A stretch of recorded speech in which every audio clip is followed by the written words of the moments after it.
uma saudação, amém? A palavra já foi pregada hoje, e eu acho importante que a igreja guarde no coração o que foi falado, de você não ser uma pessoa presa ao dinheiro, ser uma pessoa mesquinha e estar transvestido de igreja, se escondendo através de uma religião. Eu sei que esse não é o sonho de Jesus para nós. O sonho de Jesus é que realmente nós confiemos na palavra e deixemos o Espírito Santo mandar, dirigir todas as áreas da nossa vida. Porque, irmãos, só dessa forma você vai experimentar essa graça maravilhosa. Se não há fé, se não há confiança, não há o novo de Deus. Tá? Mas eu quero falar aqui de pelo menos 3 provas que Jesus nos ama. Você está esperto aí? Tá nada, eu estou com a RC, você ainda está na NVT ali?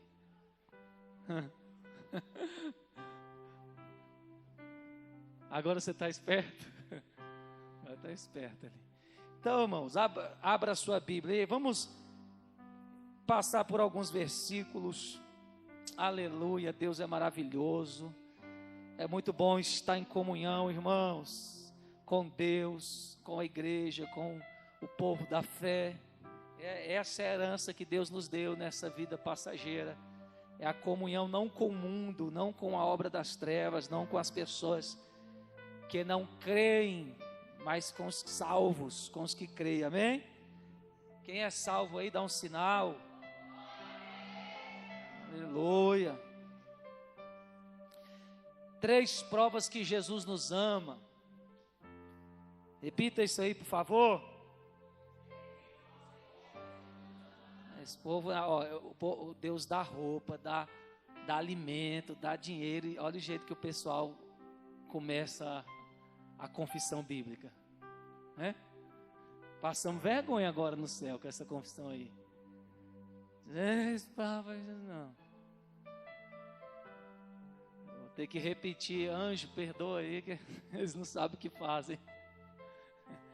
Vamos lá, falar 3 provas que Jesus ama. Quer cultuar ainda? Tá bom. 1, 2, 3 e... Agora melhorou. Deu para subir, não deu não? Obrigado, Deus, a igreja está em espírito, fala conosco. É o que nós pedimos, e enquanto a tua palavra é pregada, haja restauração, renovação, cura, milagres e tudo aquilo que o Senhor tem para nós. Nós somos o que a tua palavra diz que nós somos. Nós temos aquilo que a tua palavra diz que temos. E nós fazemos aquilo que a tua palavra nos ordena fazer. Aleluia, louvado seja o nome do Senhor, amém? João 3,16 é a primeira prova que Deus nos ama. Pode se assentar. Sem cerimônia, as horas já se avançam. Diz assim: Deus amou o mundo de tal maneira que deu seu Filho unigênito para que todo aquele que nele crê não pereça, mas tenha vida eterna. Irmãos, essa é a primeira prova que Jesus nos ama. Ele aceitou a missão do Pai. Deus o enviou para uma terra ruim, para uma terra deserta, para o meio de pessoas perdidas. Ele, sendo Deus, sendo santo, sendo perfeito, ele aceitou o desafio. E o que é lindo, que a primeira prova que Jesus nos ama é que ele veio até nós. Jesus veio até nós, um ser de outro plano, de outro mundo, veio ao mundo inferior por causa de nós. Isto é uma grande e infalível prova, e nós não podemos dizer que Jesus não nos ama quando conhecemos o que a palavra de Deus nos diz a respeito do seu amor. Isaías 10, 27, há uma profecia messiânica. Isaías foi o profeta que mais viu o ministério de Cristo, ministério na sua vida, na sua morte, na sua pós-morte, sabe? E uma das profecias a respeito de Jesus está nesse versículo, dizendo: e acontecerá naquele dia que a carga minha carga, sua carga, as nossas cargas, esse peso que o mundo coloca sobre os homens, peso de culpa, não é verdade? Peso de medo, de dúvida, de temor, de preocupação, de ansiedade, de enfermidades. Quantas pessoas estão caídas sobre o peso que Satanás tem colocado sobre os ombros delas. E o profeta Isaías está dizendo que aconteceria o dia que a carga seria tirada. E está escrito: a carga será tirada do teu ombro, o seu jugo do seu pescoço, e o jugo será despedaçado por causa da unção. E eu quero dizer que lá em Mateus capítulo 11, versículo 28 ao 30, a profecia se cumpriu, porque Jesus disse: vinde a mim, vós que estáis cansados e oprimidos ou sobrecarregados, e eu vos aliviarei. Tomai sobre vós o meu jugo e aprendei de mim, que sou manso e humilde de coração, e encontrarei descanso para a vossa alma. Versículo 30, porque o meu jugo é suave e o meu fardo é leve. Aleluia! Jesus nos ama.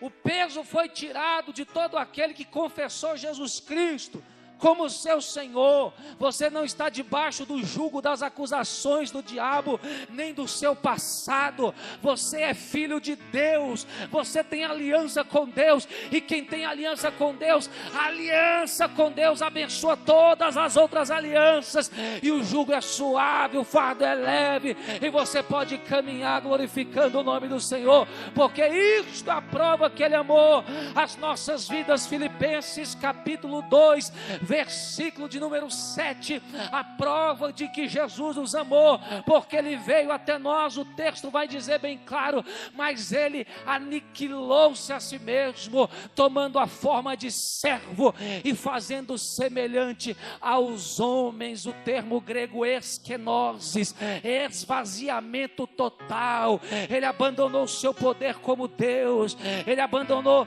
o seu poder como verbo criador de todas as coisas, é sustentador de todas elas, para vir como homem por causa de mim e de você. Já foi uma grande humilhação para Jesus tomar o plano de homem nessa terra, por mim e por você. E eu quero dizer que a segunda prova que Jesus nos ama é porque Ele sacrificou sua vida por nós. Aleluia, glória a Deus. Só ouvi uns dois, glória a Deus. Mas um dia a gente se converte e aprende a amar a mensagem da cruz, tá? Porque o que salva a gente é a mensagem da cruz, aleluia. É o sacrifício que mudou a nossa história, amém? E nós sabemos que Ele deu a sua vida por nós. O versículo 8 também de Filipenses 2, a continuação vai dizer aqui para nós: e achando na forma de homem, humilhou-se a si mesmo, sendo obediente até a morte, e morte de cruz. Irmãos, tudo que nós temos a respeito de uma vida melhor é por causa da cruz de Cristo, meus irmãos. Satanás não poderia soltar as nossas almas se alguém muito mais forte, mais poderoso como Jesus Cristo não viesse para resolver o meu e o seu problema eterno. Aleluia. Mateus capítulo 20, versículo 28, o próprio Jesus Cristo vai nos mostrar como a segunda prova de que Ele nos amou, ou que Ele nos ama. Bem como o Filho do Homem não veio para ser servido, mas para servir, para dar sua vida em resgate de muitos. Olha só a segunda prova que Jesus nos ama: Ele deu sua própria resgate de muitos.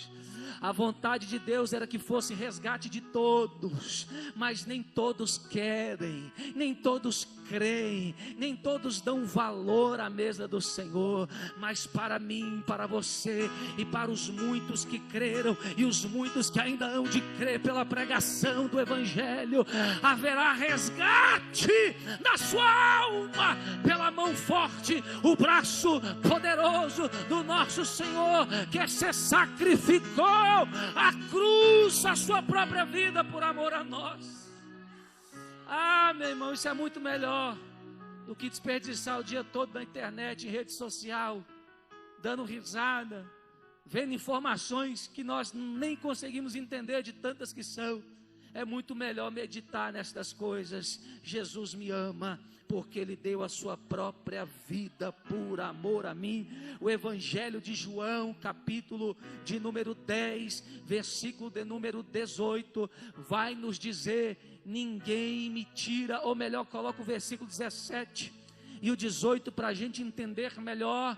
Por isso o Pai me ama. Olha só que lindo o motivo do amor. O Pai me ama porque dou a minha vida para tornar a tomá-la. Versículo 18: ninguém me tira de mim, mas eu de mim mesmo a dou. Tenho poder para dar e tenho poder para tornar a tomá-la. Esse mandamento recebi de meu Pai. Ele voluntariamente, não por pressão, não por afronta, não por aperto, mas por escolha própria, decidiu dar a sua própria vida em amor a todos nós pecadores. Ele escolheu morrer para depois ressuscitar, para que você pudesse ter vida. Nós estávamos destinados à morte, mas Jesus provou a morte por causa de mim, de você. E quando Ele tornou a vida, Ele falou assim: morra para o pecado, morra para a sua vontade e ressuscite comigo para viver a minha palavra, porque eu sou o teu Salvador. Oh, glória a Deus. Terceiro motivo que nos prova que Jesus nos ama. Diga: Jesus me ama, Jesus me ama, Jesus me ama. Diga assim: Jesus me ama. Tem que abrir a boca, tem que participar do culto, tem que entender o mistério, tem que ver demônio caindo por terra, sofismas sendo destruídos pela confissão da palavra. Aleluia. Terceiro motivo, e eu já estou fechando aqui, que prova o amor de Jesus Cristo por nós. Hebreus capítulo 13, versículo de número 5, a palavra de Deus vai nos dizer: sejam os vossos costumes sem avareza, isto é, não seja preso ao dinheiro, você aí, mas contentando-vos com o que tendes, porque Ele diz, aleluia, não foi eu, não foi político, demagogo, filósofos, influentes, aleluia, que falou, foi Ele, o próprio Jesus disse: não te deixarei, nem te desampararei. Isaías vai dizer: pode uma mãe que ainda amamenta esquecer do filho? Não, mas ainda que ela se esqueça, pode acontecer. Eu, o Senhor, não me esquecerei de ti. Tem um Deus que está dizendo para a sua igreja, para os seus filhos nessa noite: não te deixarei, não te desampararei, não te deixarei, não te desampararei. Aleluia. Oh, glória. Arrasto concho plosuite farco manária. Aleluia, Jesus Cristo. Essa é a terceira prova que Jesus nos ama. Por quê? Porque Ele prometeu voltar e estar conosco. Primeiro, Ele veio, prova de amor. Segundo, Ele deu a sua própria vida pela nossa. Eu estava meditando num texto de Deuteronômio, se eu não me engano é o capítulo 28, que fala das bênçãos e das maldições. Quem já leu isso? Já leu? Aquela lista enorme de maldição. Aí depois tem uma lista de bênção. E a lei pegou os homens, a lei mesmo sendo santa, pegou os homens. Por quê? Porque o homem é pecador. Então o homem não poderia de forma nenhuma receber nenhuma bênção da lei de Moisés. Ou seja, sobrou para o homem só as maldições. E é muita, não dá para pregar aqui hoje. E aí Jesus Cristo, Gálatas 3 vai dizer que maldito aquele que é pendurado no madeiro. E Jesus, quando foi pendurado no madeiro, isto é, Ele recebeu a maldição da lei, e Ele deu as bênçãos da lei para nós. Ele pegou o que era maldição, transformou em bênção e entregou para nós. Porque o apóstolo Paulo vai nos dizer que em Cristo Jesus, que é a posteridade, nós temos as bênçãos de Abraão. Física, material e espiritual. E a maldição da lei não tem mais poder sobre nós. Então, é mais ou menos como aquela época que essa geração nem conhece aqui, esses novinhos que estão aqui, eles não vão saber nem o que eu vou falar aqui agora. Que antigamente, a gente não tirava foto, não era no celular não, igual hoje. Essa foto no celular, no Android, no iPhone. Antigamente, as fotos eram tiradas numa máquina, tinha uma marca chamada Kodak, muito conhecida. Quem pegou essa época aí? Aí o que você fazia? Você ia lá na loja, no Fujioka, outras, né? Aqui, comprava o rolo. Quem lembra o rolo? O rolo, né? Com tantas fotos, com não sei quantas fotos. Você escolhia o pacote. Enfiava o rolo na máquina e dava o clique, tirava as fotos. Todo mundo com o olho vermelho, parecia que tinha fumado e uns tinha mesmo. E aí, quando terminava ali o rolo, que não tinha mais, o que você fazia? Você ia lá na loja lá da Revelação, o pessoal que trabalhava com foto, ele pegava o rolo, aí tinha um negativo, você já viu o negativo? Todo mundo parecendo um raio-x, o negativo, pegava o negativo, dava para ele. O que o funcionário fazia? Transformava aquele negativo em uma foto, no positivo. E o que é o amor de Deus por nós? Preste atenção. Se tu não der glória, irmão, porque o negócio está ruim. Tu nasceu com um monte de maldição para receber na sua vida por causa do pecado. Mas igual o processo da transformação da foto, que pega o negativo e transforma em positivo, aquela coisa linda, aquela foto que você queria ver com a família, na festa ou no evento, Jesus fez isso. Jesus pegou a maldição negativa, tomou para ele e devolveu positiva para você. Pegou a segunda maldição que é negativa, eu tomo para mim, mas devolvo positivo para ele. Pegou a terceira maldição, aleluia, colocou sobre ele, mas eu devolvo positivo para ela.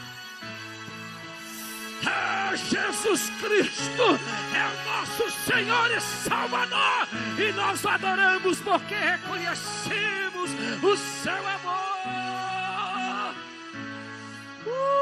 Alabrai corrabás. Aleluia. 1 Tessalonicenses capítulo 4, versículo 16 e 17. Terceira prova que ele nos ama. Ele falou: vou estar com vocês sempre e eu vou voltar para buscar vocês. Vocês vão ficar aí, longe de mim não. Eita meu Deus. A qualquer momento eu estou voltando para trazer a minha igreja para pertinho de mim. Diz assim o texto: porque o mesmo Senhor descerá do céu com alarido e com voz de arcanjo e com a trombeta de Deus, e os que morreram em Cristo, que já morreram salvos, vão subir primeiro para pertinho. É a promessa do amor de Deus. Vocês vão ficar comigo, a história não acabou, aleluia. Mas olha o que diz assim, depois nós, a geração do arrebatamento, que Jesus vai vir e vai pegar a gente vivo e vai transladar, eu creio. Ele diz assim: nós, os que ficarmos vivos, seremos arrebatados juntamente com eles nas nuvens, a encontrar o Senhor nos ares, e assim estaremos sempre com o Senhor. Sempre, diga sempre, não tem final essa história de amor, sempre com Ele. Mateus 28, 20, para fechar, e eu convido você a ficar de pé, aleluia. Jesus disse assim para os discípulos, que eles tinham que ensinar tudo que eles aprenderam, pregar o evangelho, ensinando-os a guardar todas as coisas que eu vos tenho mandado, e eis que eu estou convosco Aleluia. Gente, crente que conhece Bíblia não pode dizer que está sozinho. Isto é uma mentira absurda. Crente que está passando pelos vales e desertos, pelas experiências da vida de crescimento, não pode dizer eu estou sozinho, eu não tenho ninguém. Isto é uma mentira absurda, porque Ele mesmo disse bem claro: eis que eu estou convosco. Jesus está dizendo para você, salvo, que eu estou contigo, eu estou com você, eu estou com a IPNA, eu estou com a minha igreja, eu estou com ela, estou com ele, eu estou convosco. Eis que estou convosco, e não é hoje só, nem ontem, é todos os dias, todos os dias, todos os dias, sejam fáceis ou difíceis, todos os dias Deus estará conosco até a consumação dos tempos. Amém. Aleluia. Oh, glória. E nós vamos participar dessa mesa com toda a certeza que Ele nos ama. Ele veio, Ele se sacrificou e prometeu que vai estar conosco para todos sempre. Amém. Louvado seja o Senhor por esse domingo. Pai, eu te agradeço por essa mesa. É a mesa dos salvos. Que cada um que participar, Senhor, cada um que já desceu as águas, já tem se examinado, possa ser fortalecido, Senhor, pelo corpo simbolizado pelo pão,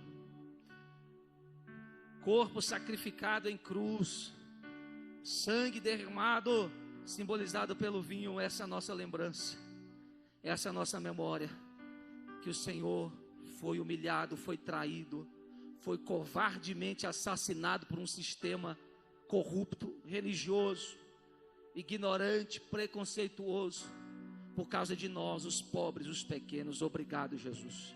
Nós estamos aqui com o espírito de gratidão pelo que o Senhor fez por nós. E hoje nós podemos viver essa graça, viver essa bondade. Nós podemos ter o teu poder, o teu apoio, a tua presença, a tua direção, o teu socorro bem presente. Tu és o nosso sumo sacerdote. O autor aos Hebreus diz que nós podemos entrar na sua presença confiadamente e achar socorro e graça em tempo oportuno pelo sangue, não confiando nas nossas obras, mas confiando no sangue derramado, confiando no que foi feito, não no que nós fazemos na nossa justiça, mas no que Ele fez. Deus, muda a tua igreja, muda essa nação. Nós profetizamos dias de justiça nesse lugar, dias em que o Senhor vai abrir os olhos, meu Pai, dessa geração, e elas vão enojar o pecado, elas vão enojar a mentira, elas vão rejeitar o prato do diabo, todas essas filosofias políticas, esses ativismos que não passam de estratégia para controlar e segurar o potencial dessa juventude, e eles vão abrir os olhos para o Evangelho, e potenciais, Senhor, sairão dessa nação, jovens que farão a diferença pela revelação da palavra em seus corações, famílias que serão restauradas, porque esse sangue ainda vale e vai valer por todo sempre. Aleluia. Abençoa nossas casas, nossas famílias, Senhor. Abençoa as nossas igrejas, Senhor. Derruba os falsos profetas dos palanques, meu Pai, e coloca verdadeiros pregadores da graça e do Evangelho e da verdade e da justiça. Toma, Espírito Santo, a boca do teu povo para profetizar nos últimos dias, porque nós veremos sinais e maravilhas se cumprirem. Aleluia! No nosso meio, em nome de Jesus. Podemos participar. Dito seja o Cordeiro. Vamos participar, meu irmão, que culto maravilhoso. Aleluia. Bendito seja o seu sangue.